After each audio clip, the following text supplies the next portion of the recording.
Good afternoon student. आज हामी फेरि क्लास सुरु गर्नेछौँ।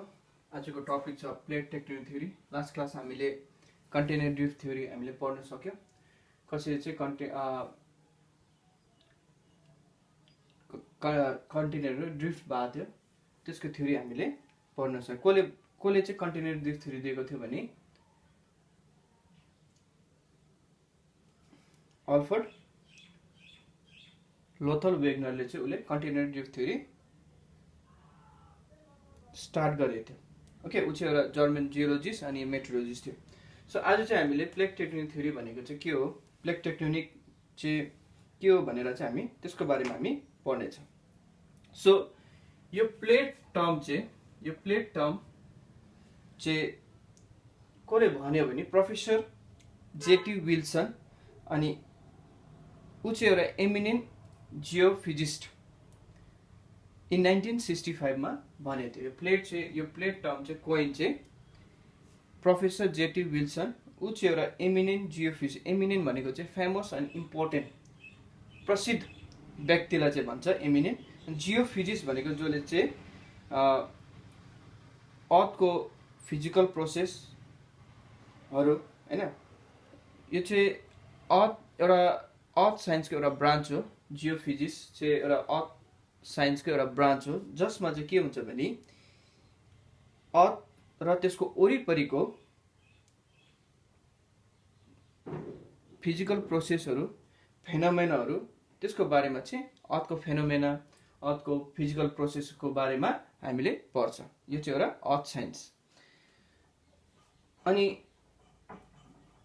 अरू साइन्टिस्टहरूले जसले चाहिँ प्लेट टेक्टोनिक थ्योरीको आइडियालाई फ्रेम गर्नलाई चाहिँ अरू साइन्टिस्टहरूले पनि कन्ट्रिब्युट गरेको थियो, योगदान दिएको थियो। त्यसको नामहरू चाहिँ के थियो, मैकेन्जी अनि पार्कर। 1967 मा उनीहरूले पनि प्लेट टेक्टोनिक थ्योरीमा उनीहरूले पनि कन्ट्रिब्युट गरेको थियो।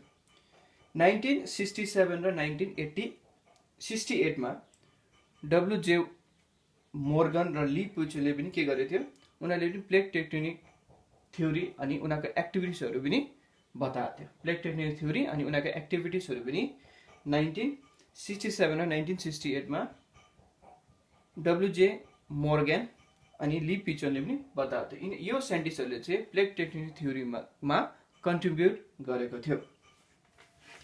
यो चाहिँ हामीले मोर टु नोमा हामीले पढ्यौँ। सो यो टेक्टोनिक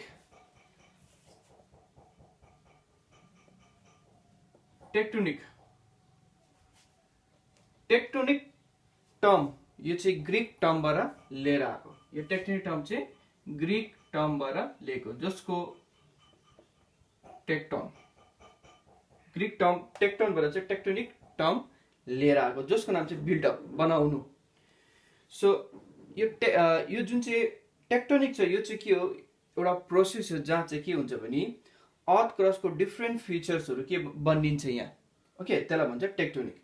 यहाँ चाहिँ यसमा चाहिँ के एक्सप्लेन हुन्छ भने कसरी फोल्ड माउन्टेनहरू बन्यो, कसरी भल्कानिक इरप्सनहरू भयो, कसरी अर्थक्वेकहरू भयो, कसरी डिप ट्रेन्चेसहरू, ओके, अनि कसरी हाई रिजेसहरू समुद्रमा या ओसन फ्लोरमा बन्यो भनेर चाहिँ यो टेक्टोनिकले बताउँछ। सो यो थ्योरीको अनुसारले, यो प्लेट टेक्टोनिक थ्योरीको अनुसारले के भनेछ भने अर्थमा चाहिँ एउटा अर्थको आउटर सेलमा चाहिँ जो चाहिँ क्रस्ट हो, यो चाहिँ हार्ड रिजिड पिसेस, जसलाई भन्छ टेक्टोनिक प्लेट भनिन्छ हैन। अर्थको जुन चाहिँ आउटर सेल छ, बाहिर खोल छ, अर्थको जुन चाहिँ बाहिर खोल छ, जुन चाहिँ क्रस्ट भनिन्छ हामीले, त्यो चाहिँ के एकदमै हार्ड रिजिड पिसले बने, त्यसलाई चाहिँ के भन्छ, टेक्टोनिक प्लेट भनिन्छ। कतिवटा प्लेट चाहिँ के हुन्छ भने कतिवटा प्लेट चाहिँ एकदमै ठुलो हुन्छ, त्यसलाई भनिन्छ हामीले मेजर प्लेट भनिन्छ। कतिवटा चाहिँ सानो हुन्छ, त्यसलाई भन्छ माइनर प्लेट। सो ठुलो प्लेट चाहिँ जुन चाहिँ मेजर प्लेट चाहिँ के भयो भने जो चाहिँ लास्ट प्लेट जो चाहिँ पेसिफिक ओसन प्लेट, अनि सानो प्लेट चाहिँ के भयो, fizzy plate. Okay, so plate चाहिँ के हो भने जहाँ चाहिँ कन्टिनेन्टहरू छ त्यो हो प्लेट, जहाँ चाहिँ ओसन बसेको छ त्यो चाहिँ प्लेट भयो, floor. So sum of this plate एकदमै ठुलो हुन्छ। ओके, अनि यो प्लेटहरू चाहिँ के हुन्छ भने स्ट्याटिक हुँदैन, एक जग्गामा फिक्स हुँदा मुभमेन्ट भइबस्छ, उनीहरूको मुभमेन्ट भइहाल्छ, फ्लो भइबस्छ।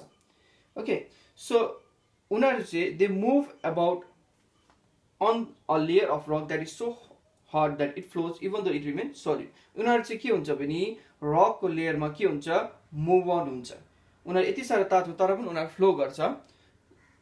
ओके, अनि उनीहरू चाहिँ even though it is solid, okay, यति साह्रो तातो हुन्छ तर पनि उनीहरू के हुन्छ, सलिड हुन्छ। यो प्लेट के हुन्छ, एकदमै स्लोली के हुन्छ, बिस्तारै मुभ हुन्छ। सालमा चाहिँ के हुन्छ, 10 सेन्टिमिटरसम्म चाहिँ यो प्लेट मुभ हुन्छ सालमा, एक सालमा चाहिँ 10 सेन्टिमिटर यो प्लेटहरू मुभ हुन्छ।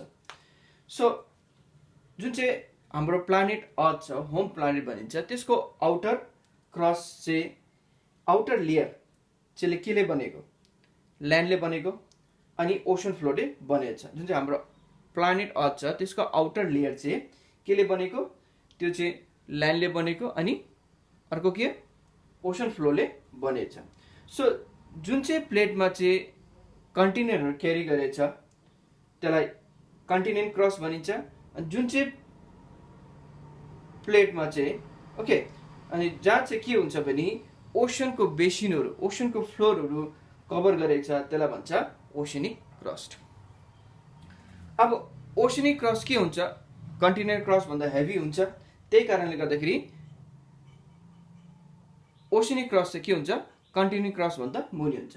सपोज यो कन्टिनेन्ट क्रस्ट भयो, यो चाहिँ ओसेनिक क्रस्ट भन्छ, किन यो कन्टिनेन्टल क्रस्ट भन्दा चाहिँ oceanic crust is heavier, that's why it is under the yeah underneath of the continental crust. अब यो ओसेनिक क्रस्ट चाहिँ केले बनेको, बेसल्टिक रकले कम्पोज गरेको। यसमा चाहिँ सिलिका र म्याग्नेसियम भएको छ, त्यही कारण यसलाई भन्छ सीमा, सिलिका र म्याग्नेसियम। ओसेनिक क्रस्टमा चाहिँ के छ, सिलिका र म्याग्नेसियम, सिलिका एन्ड म्याग्नेसियम, यही कारणले भनेको यसलाई चाहिँ सीमा भनिन्छ। अर्को चाहिँ के छ भने कन्टिनेन्ट क्रस्ट। कन्टिनेन्ट क्रस्ट चाहिँ के छ, ओसेनिक क्रस्टको माथि बसेको छ। ओके, यो किनकि यो हल्का छ अनि यसले यो चाहिँ ग्रानाइट रकले कम्पोज गरेको छ। अर्को चाहिँ के छ भने यसलाई हामीले सिएल भनिन्छ, कन्टिनेन्ट क्रस्टलाई is called sial, why because its presence of silica and aluminium. अब यो प्लेटको thickness, okay, the plate vary in thickness. यो प्लेटहरू के हुन्छ, यो ओसेनिक क्रस्ट, कन्टिनेन्ट क्रस्टको प्लेटहरू थिकनेस चाहिँ, मोटाइ चाहिँ के हुन्छ, भेरी गर्छ, चेन्ज हुन्छ। 70 किलोमिटरदेखि लिएर 150 किलोमिटर, यो चाहिँ 8 किलोमिटर भन्दा पनि थिक कतिवटा जग्गा, कतिवटा ओसनको जग्गा प्लेसेसतिर हुन्छ। अनि 200 किलोमिटर चाहिँ कतिवटा कन्टिनेन्टको, 200 किलोमिटर भन्दा पनि बेसी कतिवटा कन्टिनेन्टमा हामीले पाउन सक्छ। सो कन्टिनेन्ट क्रस्ट चाहिँ के हुन्छ, ओसेनिक क्रस्ट भन्दा थिक हुन्छ। ओके, सो अर्थ सर्फेस चाहिँ 7वटा मेजर प्लेटले बनिएको छ। Earth surface is made of 7 major plate and 20 minor plate। Major भनेको ठुलो प्लेट अनि माइनर भनेको चाहिँ सानो प्लेट। सो अर्थ सर्फेस चाहिँ कतिवटा प्लेटले बनेको, 7वटा मेजर प्लेटले अनि 20 माइनर प्लेटले बनेको। सो मेजर प्लेटहरू के हो, नम्बर 1 मेजर प्लेटहरू Eurasia, Eurasian plate,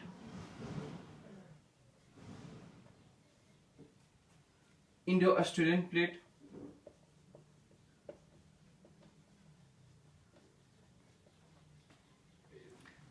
African plate,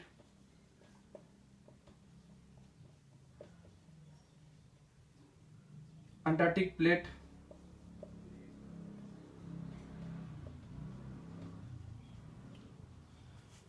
north American plate, south American plate,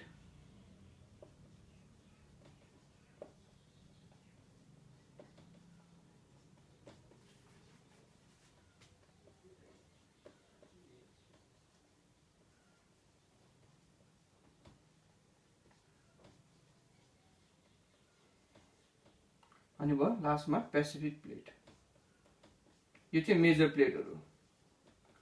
so Eurasian प्लेटमा चाहिँ यसले चाहिँ युरोपको नर्दर्न पार्टलाई कभर गर्छ अनि एसिया, अनि त्यसको बादमा एसियाको वरिपरि जति पनि ओसन फ्लोरहरू छ त्यसलाई कभर गर्छ।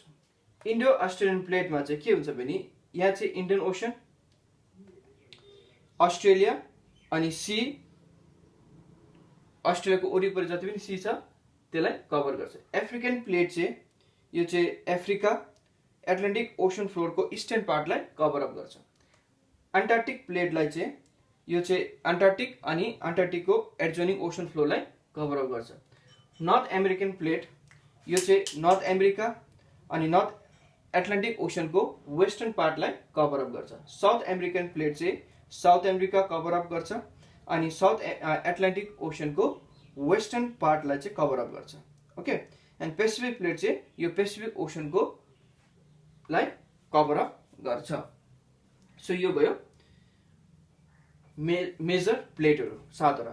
अनि स्मल प्लेट चाहिँ के भने Nazca plate, Philippine plate, Caribbean plate, Arabian plate, Fiji plate, Juan de Fuca plate, Scotia plate, Anatolian plate अनि कोस्कस प्लेट हो। यो 20 वटा माइनर प्लेट छ। मैले यहाँ कमसेकम 10 वटा प्लेट भनिसकेँ। योहरू चाहिँ के हो, माइनर प्लेट, सानसानो प्लेट हो, स्मलर वान्सहरू। सो हामीले पढिसक्यो मेजर प्लेट र माइनर प्लेट। सो यो प्लेट्सहरू चाहिँ जहाँ चाहिँ कन्टेनर हाम्रो जुन चाहिँ कन्टेनर बसेको छ त्योहरू प्लेट हो, जो चाहिँ ओसनको फ्लोरहरूमा हैन, सो त्यहाँ समुद्र छ त्यो प्लेट हो। सो हेर, जति पनि यहाँ प्लेट छ यो सबै मिलेर के हो, मिलेर चाहिँ के बनिन्छ, अर्थको लिथोस्फियर बनिन्छ। सो यो क्रस्टर प्लेटहरू चाहिँ, यो क्रस्टर प्लेटहरू चाहिँ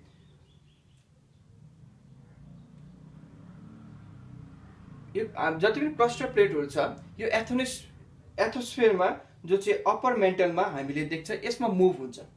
ओके, सो अप्पर मेन्टल एथोस्फियरमा के हुन्छ, मुभ हुन्छ, जो चाहिँ अप्पर मेन्टलको माथि हामीले देखिन्छ। त्यसमा चाहिँ के हुन्छ, यो प्लेटहरू चाहिँ के हुन्छ, यो क्रस्टर प्लेटहरू चाहिँ मुभ हुन्छ।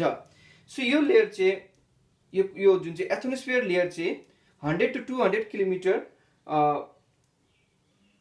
क्रसको मुनि हामीले देख्छ।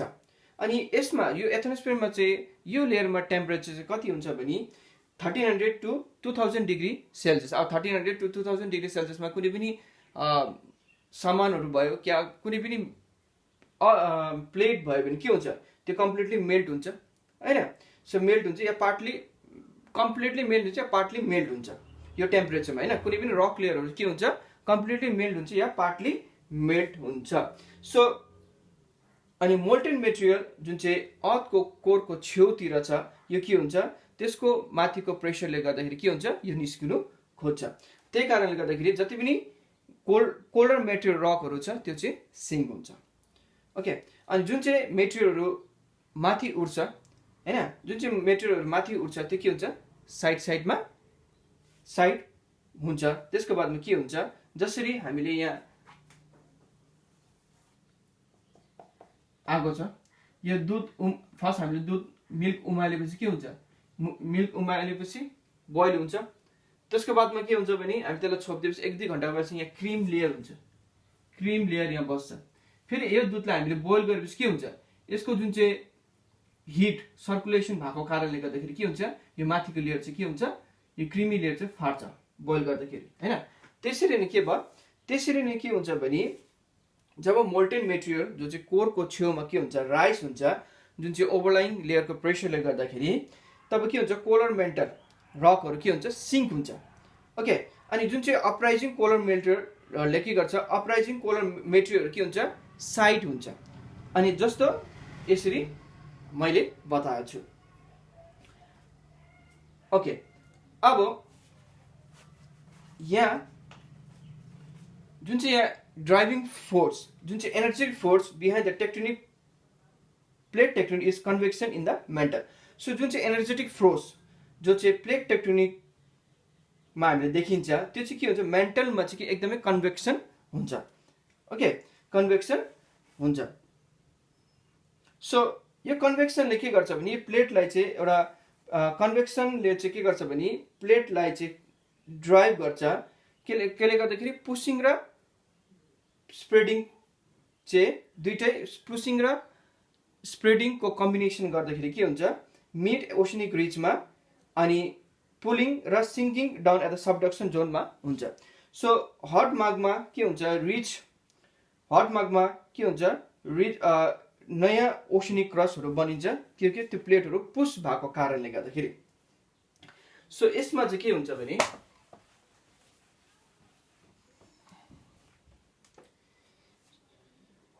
जुन चाहिँ ड्राइभिङ फोर्स हैन जो प्लेट टेक्टोनिकमा जुन चाहिँ ड्राइभिङ फोर्स हुन्छ त्यो चाहिँ के हुन्छ इज कन्भेक्सन।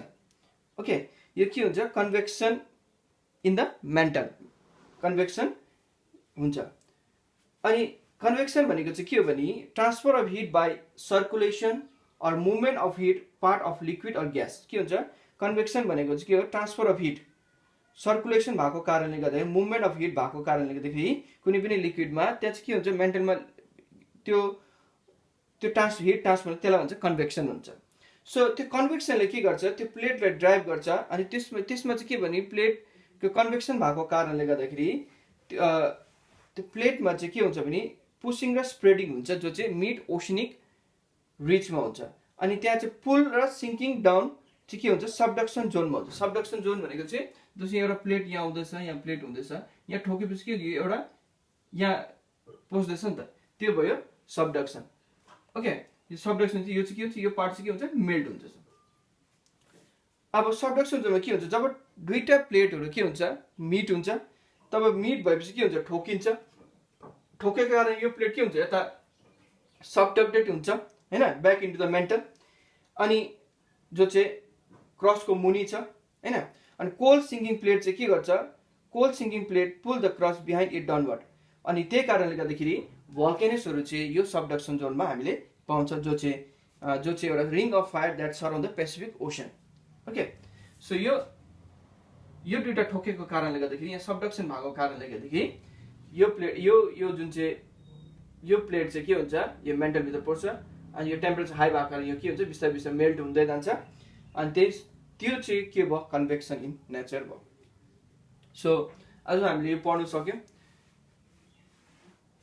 नेक्स्ट क्लासमा चाहिँ हामीले प्लेट र त्यसको इन्टरेक्सन अनि इफेक्टहरू के हुन्छ भनेर त्यसको बारेमा हामी पढ्छौँ।